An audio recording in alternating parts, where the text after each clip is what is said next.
মৰমৰ ছাত্ৰ-ছাত্ৰীসকল, আমি আজি শীতল যুদ্ধৰ যুগৰ পৰা কেইটামান গুৰুত্বপূৰ্ণ প্ৰশ্ন উত্তৰ আলোচনা কৰিম। প্ৰথমতে শীতল যুদ্ধ কাক বোলে আৰু কিমান চনত সংঘটিত হৈছিল সেই বিষয়ে আলোচনা কৰিম। শীতল যুদ্ধ কাক বোলে?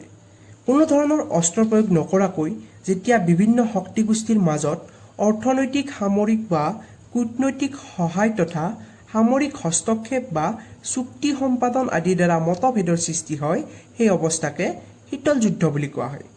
দ্বিতীয় বিশ্বযুদ্ধৰ পিছত দুই শক্তিগোষ্ঠীৰ মাজত শীতল যুদ্ধ চলিছিল, বা আমি যদি চমুকৈ ক'বলৈ যাওঁ, শীতল যুদ্ধ দুই মহাশক্তিৰ মাজত গঢ়ি উঠা পাৰস্পৰিক সন্দেহ আৰু সংশয়ে সৃষ্টি কৰা এক উত্তেজনামূলক পৰিস্থিতি।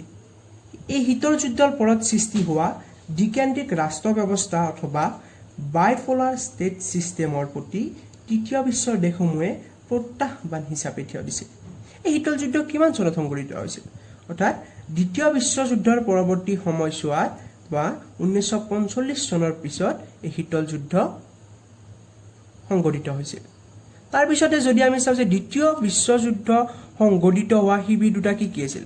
দ্বিতীয় বিশ্বযুদ্ধ কাৰ কাৰ মাজত হৈছিলে? অৰ্থাৎ দ্বিতীয় বিশ্বযুদ্ধ মিত্ৰ শক্তি বা এলাইড ফ'ৰ্চ অথবা চক্ৰ শক্তি বা এক্সিছ ফ'ৰ্চৰ মাজত সংঘটিত হৈছিল।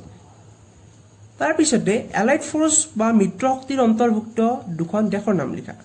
মিত্ৰ শক্তি বা এলাইড ফ'ৰ্চৰ অন্তৰ্ভুক্ত যিকোনো দুখন দেশৰ নাম হ'ল ছোভিয়েট সংঘ, ব্ৰিটেইন, ফ্ৰান্স বা মাৰ্কিন যুক্তৰাষ্ট্ৰ, যিকোনো দুখন আমি লিখিব পাৰোঁ। তাৰপিছতে আমি যদি চাওঁ এক্সিছ ফ'ৰ্চৰ অন্তৰ্ভুক্ত যিকোনো দুখন দেশৰ নাম লিখা, তেতিয়াহ'লে আমি এক্সিছ ফ'ৰ্চ বা চক্ৰ শক্তি। ইয়াৰ অন্তৰ্ভুক্ত যিকোনো দুখন দেশৰ নাম লিখিব পাৰোঁ আমি, জাৰ্মানী লিখিব পাৰোঁ, ইটালী লিখিব পাৰোঁ, জাপান লিখিব পাৰোঁ। ইয়াৰ পিছতে আমি আলোচনা কৰিম শীতল যুদ্ধৰ কাৰণসমূহ আলোচনা কৰা। অৰ্থাৎ শীতল যুদ্ধ কি কি কাৰণৰ কাৰণে সংঘটিত হৈছিল তাৰ বিষয়ে বিশদভাৱে আলোচনা কৰিম। শীতল যুদ্ধ অকল এটা কাৰণৰ কাৰণে সংঘটিত হোৱা নাছিল। শীতল যুদ্ধৰ কাৰণ বিভিন্ন আছিলে। যেনেকুৱা আমি যদি চাবলৈ যাওঁ, হিৰোশ্বিমা আৰু নাগাচাকিৰ আণৱিক বোমা নিক্ষেপো আছিল শীতল যুদ্ধৰ এটা গুৰুত্বপূৰ্ণ কাৰণ। ছোভিয়েট সংঘৰ বৰ্ধিত হোৱা অৰ্থনীতি আৰু সামৰিক ব্যৱস্থাত আমেৰিকাই শংকিত হৈ পৰিছিল। এই পৰিপ্ৰেক্ষিতত ছোভিয়েট সংঘই যাতে এছিয়াত একাধিপত্য প্ৰতিষ্ঠা কৰিব নোৱাৰে, তাৰ বাবে আমেৰিকাই হিৰোশ্বিমা আৰু নাগাচাকিত আণৱিক বোমা নিক্ষেপ কৰি নিজৰ পৰাক্ৰমৰ পৰিচয় কৰিছিল, যিটো শীতল যুদ্ধৰ আৰম্ভণিতে অৰিহণা যোগাইছিল। যদি আমি দ্বিতীয়তে চাওঁ, দুই মহাশক্তিৰ মাজত পাৰস্পৰিক সংশয় আৰু বিশ্বাসহীনতাৰ এটা মনোভাৱ গঢ়ি উঠিছিল, আৰু ইয়েও শীতল যুদ্ধৰ সৃষ্টিত অৰিহণা যোগাইছিল। যেনে আমেৰিকা আৰু ছোভিয়েট সংঘৰ মাজত দ্বিতীয় বিশ্বযুদ্ধৰ সময়ত পাৰস্পৰিক সংশয় আৰু বিশ্বাসহীনতাৰ মনোভাৱ গঢ়ি উঠিছিল, আৰু ইয়াৰ বাবে দুই মহাশক্তিৰ অধীনত শীতল যুদ্ধৰ অৱতাৰণা আছিল। যদি আমি তৃতীয়তে চাব যাওঁ, যে দুই মহাশক্তিৰ প্ৰভাৱ আন দেশসমূহত প্ৰতিষ্ঠা কৰা এক প্ৰতিযোগিতা। অৰ্থাৎ দ্বিতীয় বিশ্বযুদ্ধৰ পিছত দুই মহাশক্তিয়ে নিজৰ নিজৰ আধিপত্য প্ৰতিষ্ঠাৰ বাবে শীতল যুদ্ধৰ সূচনা কৰিছিল। লগতে আধিপত্য প্ৰতিষ্ঠাৰ হকে সৰু সৰু দেশসমূহৰ লগত সহযোগিতা স্থাপন কৰিছিল।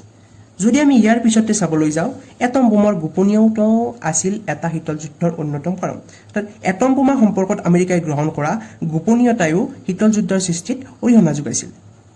দ্বিতীয় মহাসমৰত ৰাছিয়া আৰু আমেৰিকাই একেলগে যুদ্ধত অৱতীৰ্ণ হৈছিল, যদিও জাপানত এটম বম পেলোৱাৰ কথাটো আমেৰিকাই ৰাছিয়াৰ পৰা গোপনে ৰাখিছিল।